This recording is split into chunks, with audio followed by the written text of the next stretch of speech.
అందరికీ నమస్కారం. మన కరీంనగర్లో గత 8 ఏళ్లుగా ఎంతోమంది కుటుంబాల్లో సంతోషాన్ని నింపి మనందరికీ తన వైద్య సేవలను అందిస్తున్న డాక్టర్ జిగ్నా గారు ఇవాళ మనతోటి ఉన్నారు. తన గురించి తన మాటల్లోనే తెలుసుకుందాం. Hi ma'am. హాయ్ శ్రావ్య. హాయ్. సో మ్యామ్, మా వ్యూవర్స్ అందరికీ మీ గురించి చెప్పండి. మీ స్టడీస్, మీ ఇంట్రొడక్షన్, మీ గురించి. ఓకే, నేను డాక్టర్ జిగ్నా తమ్గొండే. ఎంబీబీఎస్ ఎంఎస్ ఓబీజీ చేసిన నేను ఎంఎస్ రామయ్య మెడికల్ కాలేజ్ బెంగళూరులో. దాని తర్వాత ఫెలోషిప్ రీప్రొడక్టివ్ మెడిసిన్లో చేసినాం. సో పోస్ట్ ఫెలోషిప్ నాకు ఆల్మోస్ట్ 10 to 14 years ఎక్స్పీరియన్స్ ఉంది ఇప్పుడు. అండ్ కరీంనగర్లో ఆల్మోస్ట్ 8 years నుంచి హెల్ప్ చేస్తున్నా అందరు పేషెంట్స్ని.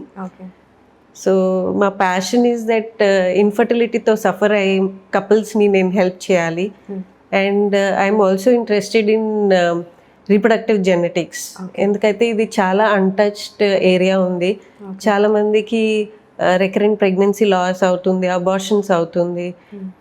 వాళ్ళకి ఏ కారణం వల్ల అబార్షన్స్ అవుతుంది అని తెలియదు. సో ఈ జెనెటిక్స్ అనేది ఒక స్పెషల్ ఏరియా ఉంది which I'm focusing on, so that abortions అయ్యే వాళ్ళ కపుల్స్ని కూడా హెల్ప్ చేయొచ్చు. ఓకే, సో ప్రెగ్నెన్సీ అవ్వడానికి హెల్ప్ చేస్తారు, ప్రెగ్నెన్సీ నిలబడడానికి కూడా మీరు హెల్ప్ చేస్తారు. Okay, that's very nice. Ma'am, మీ ఎక్స్పీరియన్స్లో మీ చాలామంది ఫ్యామిలీస్లో ఒక స్మైల్ని ఇచ్చుంటారు. ఎందుకంటే ఒక ఫ్యామిలీ కంప్లీట్ అవ్వాలి అంటే బేబీస్ ఆర్ వెరీ ఇంపార్టెంట్. ఒక పిల్లల్ని చూసినప్పుడు మనం చాలా సంతోషపడతాం. సో అలాంటి కపుల్స్కి అసలు ఫస్ట్ ఇన్ఫర్టిలిటీ అంటే ఏంటి అనేది చెప్పండి మేడం.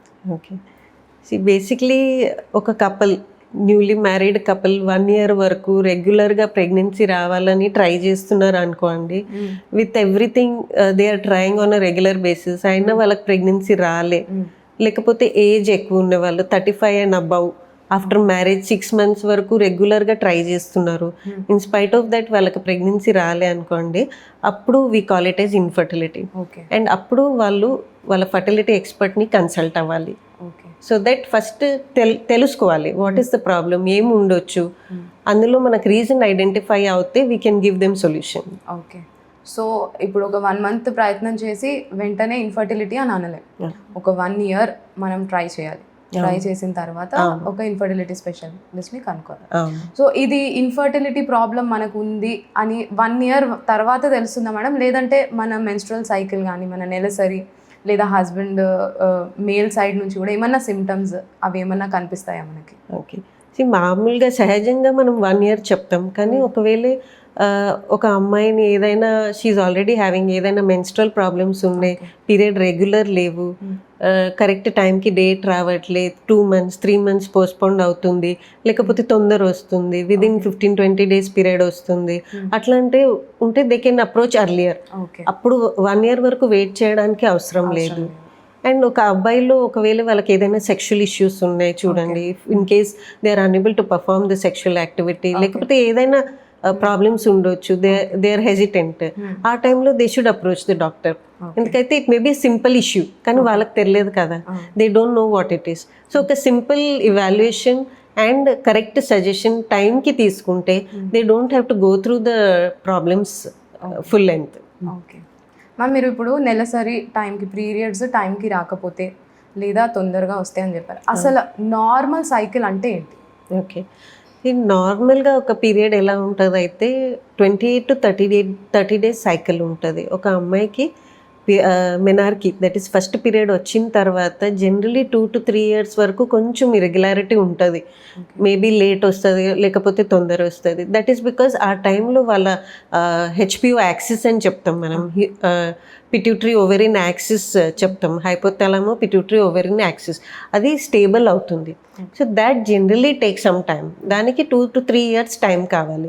కానీ 3 years తర్వాత కూడా if there periods are irregular అయితే 3 monthsకి ఒకసారి రావడం, లేకపోతే అసలే రాదు, టాబ్లెట్స్ వేసుకుంటే రావడం, that means there is some other problem. So ఇలాంటివి ఉంటే అప్పుడు తొందరగా అప్రోచ్ చేయాలి డాక్టర్ని. మెనార్కి అంటే ఫస్ట్ పీరియడ్స్ వచ్చిన తర్వాత 1 to 3 yearsలో నార్మలైజ్ కాకపోతే డాక్టర్ని అప్రోచ్ అవ్వాలి. అవ్వాలి. ఓకే మ్యామ్, ఇప్పుడు నార్మల్ బ్లీడింగ్ ఇప్పుడు కొంతమందికి 3 days అవుతుంది, కొంతమందికి 7 days 10 days అలా అవుతుంది.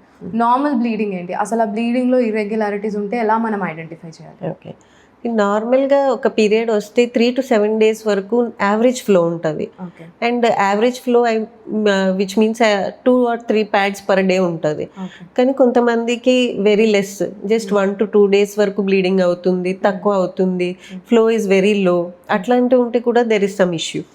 లేకపోతే కొంతమందికి 10 days వరకు కంటిన్యూగా బ్లీడింగ్ ఉంటుంది, కొంతమందికి కొత్త ఉంటుంది, కొంతమందికి డైలీ 4-5 pads ఉంటుంది, క్లాట్స్ పాస్ అవుతుంది. This is all abnormal. Okay so they have to immediately act. ఈ అబ్నార్మల్ ఇర్రెగ్యులర్ పీరియడ్స్కి రీజన్స్ ఏముంటాయి మేడం? జనరల్ పబ్లిక్ ఎలా దాన్ని ఐడెంటిఫై చేయాలి? ఓకే, సో అట్లా అంటే మనం అనుకుంటే వన్ ఈజ్ డ్యూరేషన్. ఒకవేళ డ్యూరేషన్ ఎక్కువ ఉంటే there could be multiple causes. ఒకటేమో ఇన్ఫెక్షన్ ఉండొచ్చు, ఓకే యూట్రస్లో ఇన్ఫెక్షన్ ఉండొచ్చు. యూట్రస్లో ఇన్ఫెక్షన్ ఉంటే కూడా ఎక్కువ బ్లీడింగ్ అయ్యే ఛాన్సెస్ ఉంటుంది. And India is a very endemic state for tuberculosis. So tuberculosis కూడా కామన్ ఉంటుంది. ట్యూబర్కులోసిస్లో ప్యాటర్న్ ఎలా ఉంటుంది అయితే వాళ్ళకి ఇనిషియల్లీ ఎక్సెసివ్ ఫ్లో ఉంటుంది, తర్వాత మెల్లమెల్లగా ఆ డిజీజ్ స్కారింగ్ ఎఫెక్ట్ వల్ల ఫ్లో తగ్గిపోతుంది. ఓకే సో ఆ సిమ్టమ్స్ కూడా చాలా జాగ్రత్త ఉండాలి. Other reasons can be hormonal disturbances. So ఇప్పుడు హార్మోనల్ డిస్టర్బెన్స్లో ఈ మధ్యలో కామన్ ఉన్నది పిసిఓడి ప్రాబ్లం, నీటికి బుల్గడే ప్రాబ్లం. సో అలా అది ఉన్నప్పుడు వాళ్ళకి ఫ్లో చాలా డిలే అయిపోతుంది. They get cycles very late. వచ్చినా కూడా హెవీ బ్లీడింగ్, ఎందుకైతే 3-4 months వాళ్ళకి బ్లీడింగ్ రాలేకపోతే అప్పుడు బ్లీడింగ్ ఫ్లో హెవీ ఉండొచ్చు, లేకపోతే తక్కువ కూడా ఉండొచ్చు. Depending on the severity of hormone problem. Okay so hormones అన్నారు కాబట్టి ఏమేం హార్మోన్స్ మనకి ఇన్వాల్వ్ అవుతాయి, అసలు ఏ హార్మోన్ ఇంబ్యాలెన్స్ అవుతుంది? Is thyroid also involved in this? Okay, నార్మల్గా ఒక అమ్మాయికి రెగ్యులర్గా ఎగ్ డెవలప్మెంట్ రావాలి, ఎగ్ రిలీజ్ రావాలి. సో ఆ టైంలో మనకు ఫర్టైల్ పీరియడ్ ఉంటుంది. సో ఫర్టైల్ పీరియడ్ టైంలో కలిసినప్పుడు జనరల్గా ప్రెగ్నెన్సీ ఛాన్సెస్ ఎక్కువ ఉంటాయి. ఓకే, సో ఈ అంత ప్రాసెస్ జరగడానికి there are many hormones that are involved. So commonly మనం లేమన్ లాంగ్వేజ్లో చెప్పాలైతే there is something called S FSH, follicular stimulating hormone, luteinising hormone, oestrogen, progestogen, thyroid hormone. So ఇవన్నీ మనకు బ్యాలెన్స్లో ఉంటే ఈ process, egg development, egg release process, fertilisation capacity అంతా కరెక్ట్గా జరుగుతుంది. సో ఈ హార్మోన్స్లో ఎక్కడైనా లెవెల్స్లో వ్యత్యాసం వస్తే ఈ ప్రాసెస్లో ప్రాబ్లం అయ్యే ఛాన్సెస్ ఉంటుంది. So that is why infertility. Okay ma'am, ఒక చిన్న డౌట్. ఇప్పుడు ఎగ్ రిలీజ్ అవ్వాలి అంటున్నారు కదా, ఇప్పుడు యానోవ్యులేటరీ సైకిల్స్ అని కొన్ని ఉంటాయి, అంటే రెగ్యులర్గా ఆ అమ్మాయికి పీరియడ్స్ ఉంటుంది, but the egg is not released. అంటే as a doctor I'm asking you, egg release అవ్వదు. అది మనం పేషెంట్స్లో ఐడెంటిఫై వాళ్ళు ఐడెంటిఫై చేయలేరు, ఎందుకంటే రెగ్యులర్గా పీరియడ్స్ వస్తుంది. Period regular. సో వాళ్ళకి మీరు ఏం చెప్తారు, అంటే how do we identify anovulatory cycles? Okay, ovulation identify చేయడానికి చాలా సైన్స్ ఉంటాయి యాజ్ అ పేషెంట్. ఇప్పుడు డాక్టర్స్ చూస్తే there are different ways to identify ఈ అమ్మాయికి కరెక్ట్ ఓవ్యులేషన్ అవుతుందా లేదా తెలుసుకోవడానికి చాలా బ్లడ్ టెస్ట్ ఉంటుంది, స్కానింగ్ ఉంటుంది. But as such if you are trying for a pregnancy and if you are having regular cycles, మీకు రెగ్యులర్ సైకిల్స్ ఉంటే మీకు ఓవ్యులేషన్ అవుతుందా లేదా తెలుసుకోవడానికి చాలా వేస్ ఉంటుంది.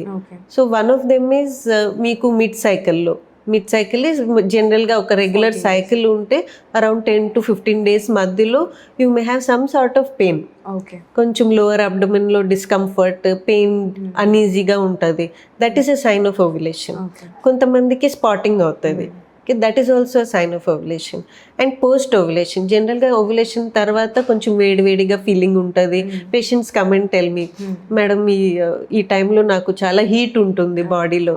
So that is also sign of ovulation. So that is how she can identify. ఇంకోటి కొంచెం వైట్ డిశ్చార్జ్ ఉంటుంది కదా, అది కన్సిస్టెన్సీ చేంజ్ అయిపోతుంది. Initial first 15 days when the egg is developing అప్పుడు ఎగ్ వైట్ లాగా థిన్ ఉంటుంది, కానీ ఓవ్యులేషన్ తర్వాత ఆ థిక్నెస్ చేంజ్ అయిపోతుంది, కొంచెం వైటిష్గా అవుతుంది. కర్డిష్ కాదు, వైటిష్ అవుతుంది.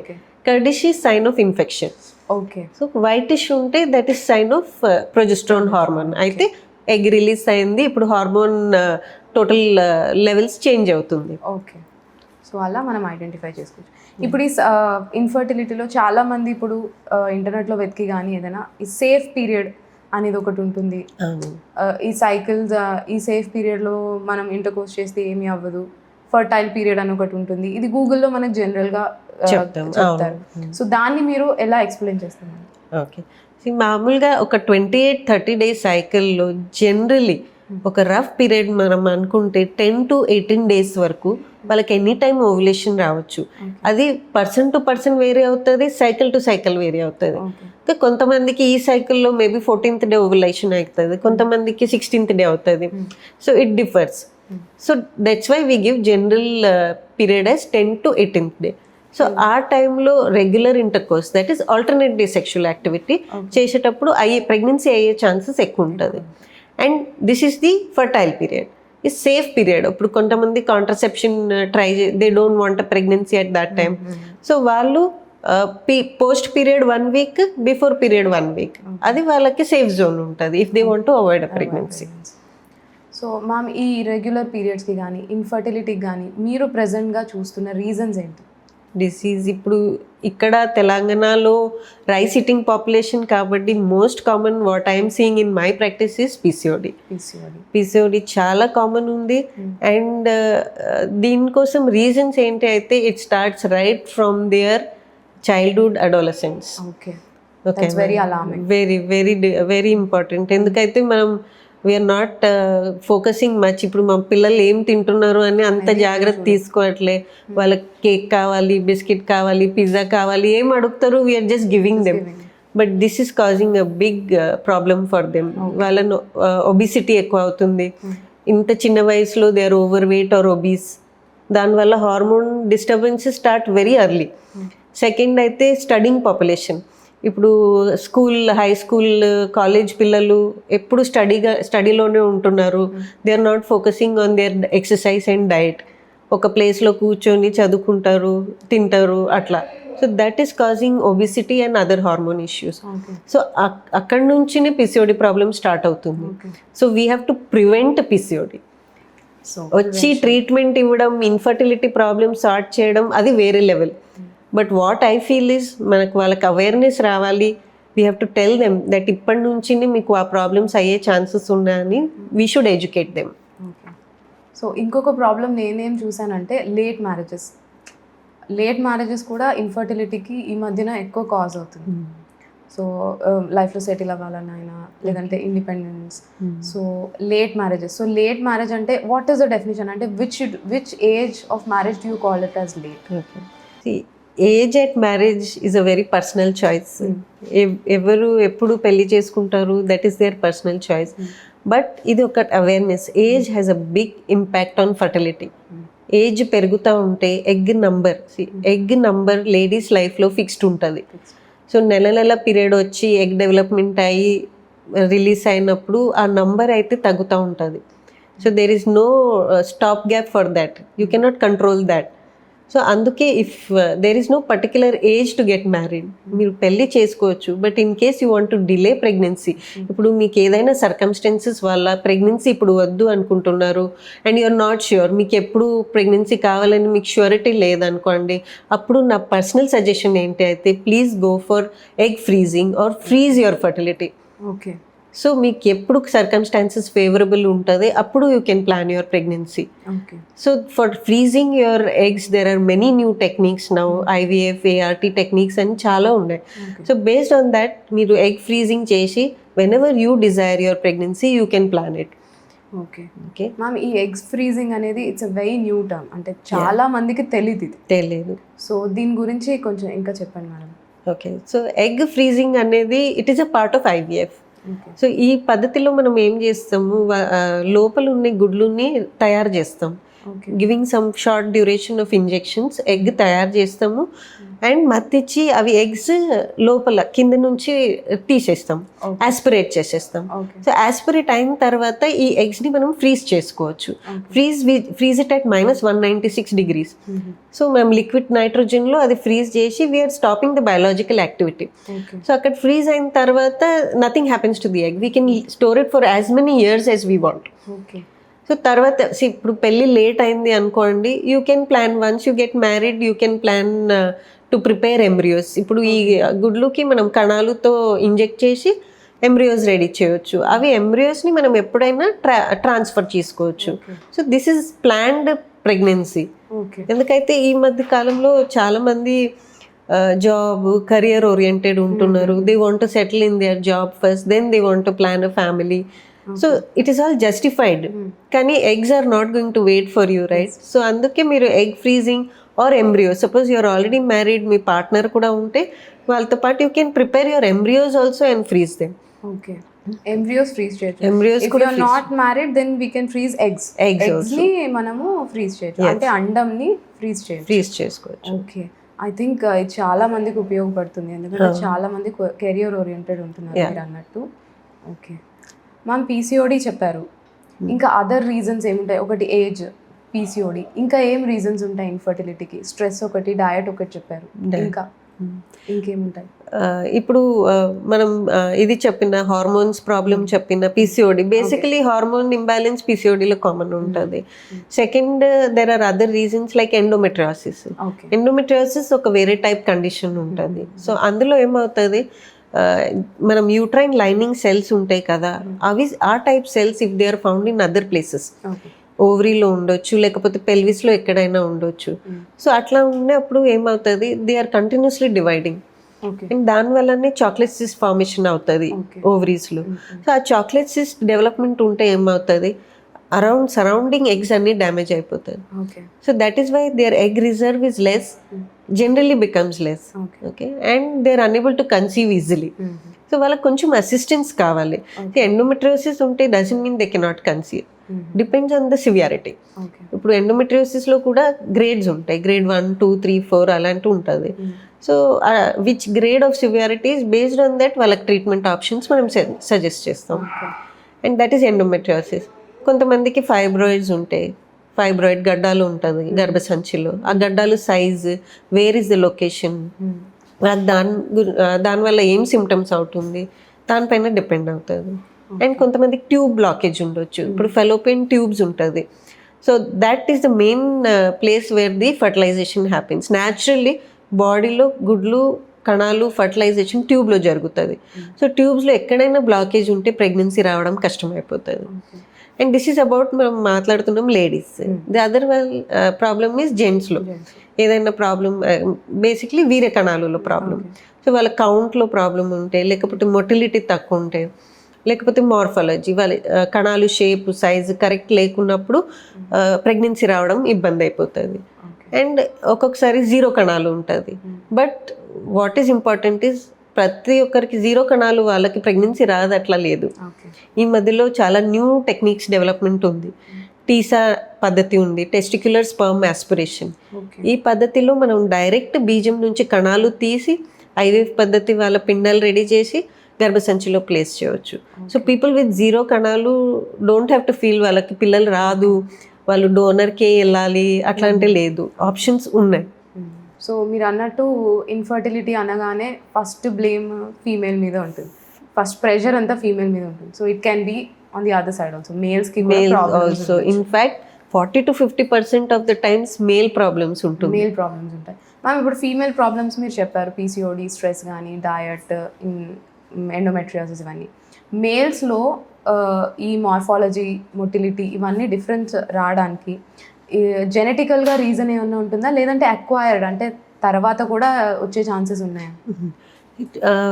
2 ఫ్యాక్టర్స్ ఉంటుంది. 1 మోస్ట్లీ వాళ్ళ లైఫ్ స్టైల్ ఫ్యాక్టర్స్ అయితే చాలా ఇంపాక్ట్ ఉంటుంది జెంట్స్కి, especially if they have any smoking, alcohol, tobacco usage, అవి అన్నీ ఉంటే స్పర్మ్స్ పైన డైరెక్ట్ ఎఫెక్ట్ ఉంటుంది. And if they have any health conditions like obesity ఉంటాయి, ఒబిసిటీ లేకపోతే వాళ్ళకి బీపీ, షుగరు, థైరాయిడ్, దమ్, ఫిట్స్ అట్లాంటి రెగ్యులర్గా వాళ్ళు మెడికేషన్స్ వాడుతూ ఉంటారు కదా, దాని వల్ల కూడా స్పర్మ్స్లో ఎఫెక్ట్ ఉంటుంది. Okay. And of course diet and stress is common factor, females ఉన్న మేల్స్ ఉన్న common factor. And the other thing is genetic factors. ఇప్పుడు చాలా మందికి కౌంట్ బాగా తక్కువ ఉంటుంది కదా, less than 5 million అట్లాంటి కణాలు కౌంట్ ఉంటే జెనెటిక్ ఫ్యాక్టర్ ఇంప్లికేషన్ డెఫినెట్గా ఉంటుంది. సో అది మనం ఇవాల్యుయేషన్ చేయాలి. సో ఏదైనా జెనెటిక్ ఫ్యాక్టర్ ఉంటే there is no solution for genetic factor, కానీ ఆప్షన్స్ ఉంటుంది. ఓకే, ట్రీట్మెంట్ ఆప్షన్స్ ఉంటాయి. ఉంటుంది. సో ఎలాంటి ఆప్షన్స్ ఉంటాయి మేడం ట్రీట్మెంట్ ఆప్షన్స్? ఇప్పుడు ఒకటి చాలా- aspiration చెప్పారు. చాలా తక్కువ ఉంటే, కౌంట్ చాలా తక్కువ ఉంటే they have to go for IVF treatment. ఎందుకు? న్యాచురల్గా ప్రెగ్నెన్సీ రావడానికి 16 million per ml count is very necessary. Okay. Count and motility. Motility of about 30 to 40% is very necessary. 40% of the total sperm count that we see. And morphology మనం minimum 4% normal morphology కావాలి. ఇది normal semen analysis parameters ఉంటుంది. So ఇందులో ఏదైనా deviation ఉంటే న్యాచురల్గా రావడం, లేకపోతే చిన్న ట్రీట్మెంట్స్లో రావడం కొంచెం కష్టమైపోతుంది.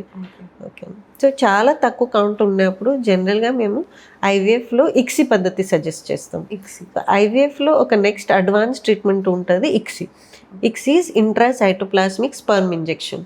ఓకే. సో వాళ్ళకి ఉన్న తక్కువ కౌంట్లోనే మనం హైయర్ మ్యాగ్నిఫికేషన్లో స్పర్మ్ సెలెక్షన్ చేస్తాం.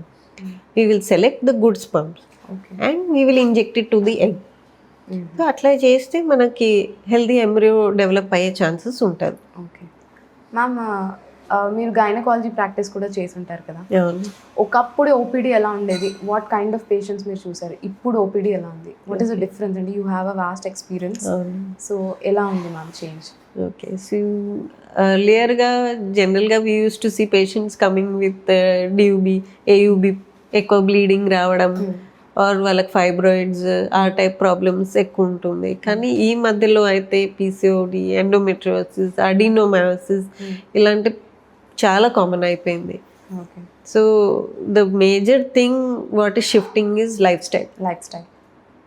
లైఫ్ స్టైల్కి అయితే there is no compromise. But తెలియకుండా ఇట్ ఈస్ హ్యాపెనింగ్. తెలియకుండా it is happening. Easy food కావాలి, ఫాస్ట్ ఫుడ్ కావాలి. They don't want to take any pains and exercise. ఇప్పుడు అంతకుముందు ఏదైనా పని చేసినా you want to prepare a chutney, you have to do this. ఆట కావాలి, అంతా physical work. So they were fit. అప్పుడు వాళ్ళకప్పుడు ఫర్టిలిటీ అయితే ఎంత హై, 10, 11, 12 కిడ్స్. ఈ మధ్యలో ఒక్క బేబీ కావాలైతే everybody is struggling. So basically shift in life style and diet is having the major impact. So physical activity అంటే ఎక్సర్సైజ్ కాదు. మన అమ్మమ్మ వాళ్ళని మనం చూసాం, అవును, ఇంట్లో పనులన్నీ వాళ్ళే చేసుకునేవాళ్ళు. సో అది major impact, major difference. Okay. So thank you madam. మీ గైడెన్స్లో మీరు చాలా మందికి ట్రీట్మెంట్ ఇవ్వాలని కోరుకుంటున్నాం.